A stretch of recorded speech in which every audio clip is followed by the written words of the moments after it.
안녕하세요. 딥다이브에 오신 것을 환영합니다. 오늘은 저희가 받은 자료들을 보면서요. 주식 시장을 진짜 움직이는 힘, 그 본질을 한번 파헤쳐 보려고 합니다. 네, 안녕하세요. 이게 단순히 뭐 기업 실적이 좋다거나 아니면 시장에 떠도는 이야기, 그 서사만으로는 다 설명이 안 되잖아요. 맞아요.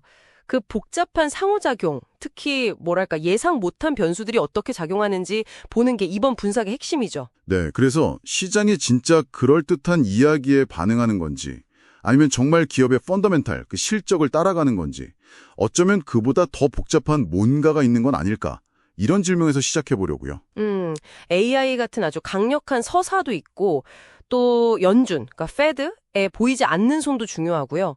또 갑자기 터지는 블랙스완 같은 충격들, 그리고 생각보다 훨씬 중요한 글로벌 공급망까지 이게 다 어떻게 얽혀 있는지 봐야죠. 맞습니다. 이 정보가 넘쳐나는 시대에 그 핵심을 딱 짚어내고 싶은 당신을 위한 시간이 될 것 같습니다. 자, 그럼 바로 본론으로 들어가 볼까요? 시장의 양대 엔진, 서사와 실적부터 시작하죠. 네, 자료들을 보면 이 두 가지가 시장을 움직이는 큰 축인데 관계가 참 미묘해요. 그렇죠. 서사라는 건 그 시장의 열기 같은 거잖아요. 투자자 심리나 기대감, 뭐 집단적인 믿음 이런 거요. 행동제모학에서도 얘기하는. 맞아요. 단기적인 모멘텀을 확 만들어내죠. 근데 이게 가끔은 너무 과열돼서 그 내재 가치를 훌쩍 넘는 서사 프리미엄이 붙기도 하고요. 반면에 실적은 기업의 근본적인 힘, 그러니까 장기적인 주가 상승의 기반이 되는 거고요. 뭐 DCF 모델 같은 가치평가의 핵심이기도 하고. 네, 그렇죠. 그래서 이상적인 건 서사가 실적에 대한 기대를 잘 반영하고 또 실적이 그 서사를 뒷받침해주고 이게 선순환인데 근데 현실은 좀 다르다는 거죠.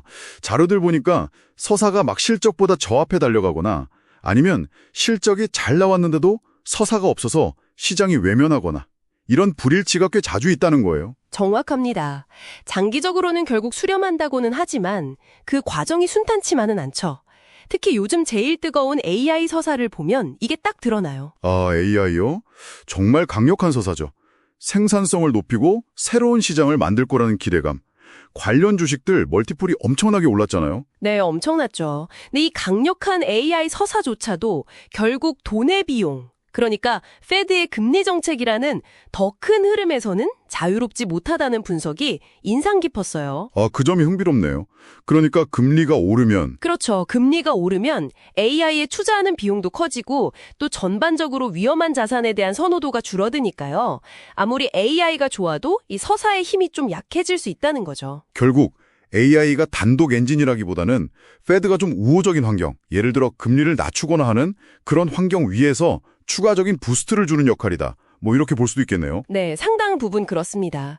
페드의 통화 정책, 그러니까 금리 결정이나 유동성 조절, QE나 QT 같은 거요. 이게 시장 유동성이랑 자산 가격에 거의 결정적인 영향을 미치죠. 돈의 비용이라는 말이 다시 나오네요. 네, 금리가 오르면 기업들 투자하기 부담스럽고 주식보다는 안전자산이 더 매력적으로 보이니까요.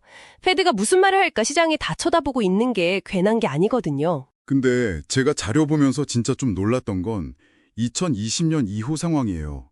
팬데믹 털었죠. 공급망 완전 엉망이었죠. 인플레이션 왔죠. 금리 엄청 올렸죠. 지정학적 위기도 있었고.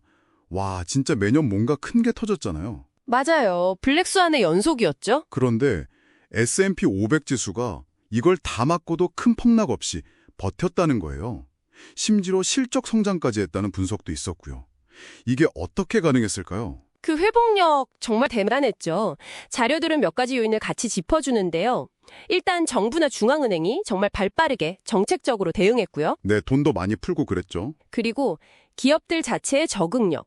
이걸 뭐 안티프레질리티라고도 하던데 충격을 받으면서 오히려 더 강해지는 거죠. 또 견조했던 수요나 기술 혁신 같은 것들도 복합적으로 작용한 결과로 보입니다. 안티프레질리티. 흥미로운 개념이네요. 근데 여기서 정말 주목해야 할 점은 이 모든 회복력과 위기 극복 과정의 밑바탕에 공급망 문제가 아주 깊숙이 관련되어 있다는 거예요. 맞아요. 저도 그 부분 보고 좀 놀랐어요.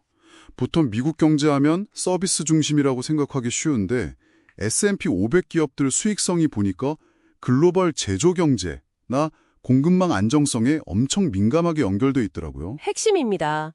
기술 기업들조차도 반도체 어떻게 구하냐, 데이터 센터 어떻게 짓냐, 이런 물리적인 공급망 문제에서 자유로울 수가 없어요. 그렇죠. 반도체 없으면 아무리 AI가 좋아도 뭐. 그렇죠. 공급망에 한번 꼬이면 단순히 물건 못 받는 걸 넘어서 기업 비용 늘어나고 생산성 떨어지고 바로 실적에 타격을 주거든요. 그래서 팬데믹 겪으면서 기업들이 전략을 바꾼 거죠. 아, 그 JIT에서 JIC로 바뀌었다는 거요? 네, 맞습니다. 예전에는 재고를 최소화하는 저스틴타임, 적시 생산이 효율적이라고 봤는데 이제는 만일의 사태에 대비하는 저스틴케이스 전략으로 무게중심이 옮겨가고 있어요. 공급처 다변화시키고 다시 자국으로 공장 옮기는 리쇼어링 같은 움직임들 다 같은 맥락입니다.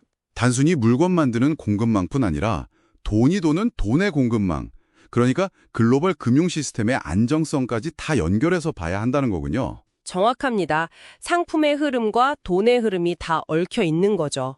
야, 정말 복잡하게 얽혀 있네요. 오늘 딥다이브를 통해 보니까 주식시장은 정말 뭐 하나로 딱 설명할 수 있는 게 아니라 투자 심리를 자극하는 서사, 또 기업의 진짜 가치를 보여주는 실적, 돈의 흐름을 조절하는 페드의 정책, 그리고 이 모든 것의 기반이 되는 상품과 서비스의 물리적 흐름, 즉 공급망.